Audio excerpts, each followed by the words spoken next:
old. Life on Earth is very old. Listen up and you'll be told how life did unfold. After the Precambrian era, things got kind of whack.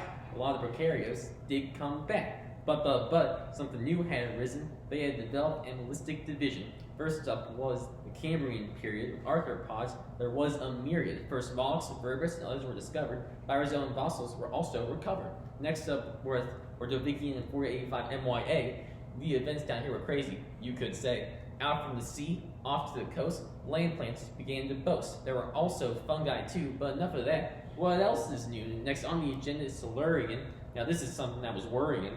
Out in the depths, new things were beginning. New fish with bones began to do some wrecking. Along with that was fish with a jaw. Makes you not want to go in the water, huh? Devonian is what followed next. On the list, this has a lot of checks. This was a period for the plants, along with insects such as ants. Amphibians also went to work. To be on water and land was a perk. Our final period was Carboniferous. This is in two parts, just to preface. First up was Mississippian. Nothing big happened. Then we had Pennsylvanian to end. Let's go see what the chorus can lend. Life on Earth is very old. Life on Earth is very old. Listen up and you'll be told how life did unfold.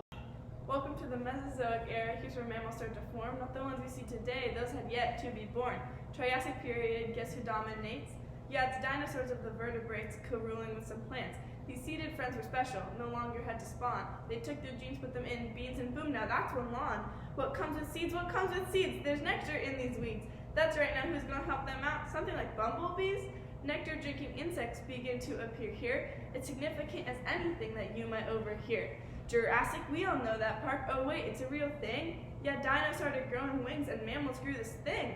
A placenta, that's what I would call it, changed development. Tyrannosaurid dinosaurs, I cannot admit. Their appearance was important, as is everything. But onto Cretaceous, you might recognize some things.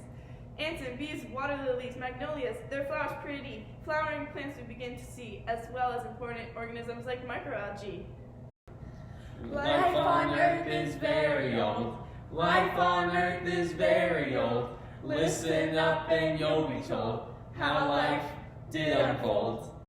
65 million years ago, mammals and angiosperms dominated terrestrial life. First were the horses, primates, then rabbits and hares.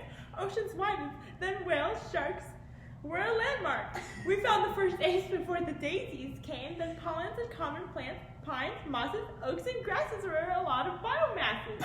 That's a wrap on the Paleogene period. Why did this happen? That's for me to tell. Goodbye to dinos, whatever's big. Welcome to the age of mammals, you dig. Small species began thriving, rodents and horses. Can't forget about the doggies, kitties, and piggies, of courses. Soon later were the early hominins. Couple million years ago, you know how time flies, we're seeing Homo sapiens. Life on Earth is very old. Life on Earth is very old. Listen up and you'll be told how life did unfold.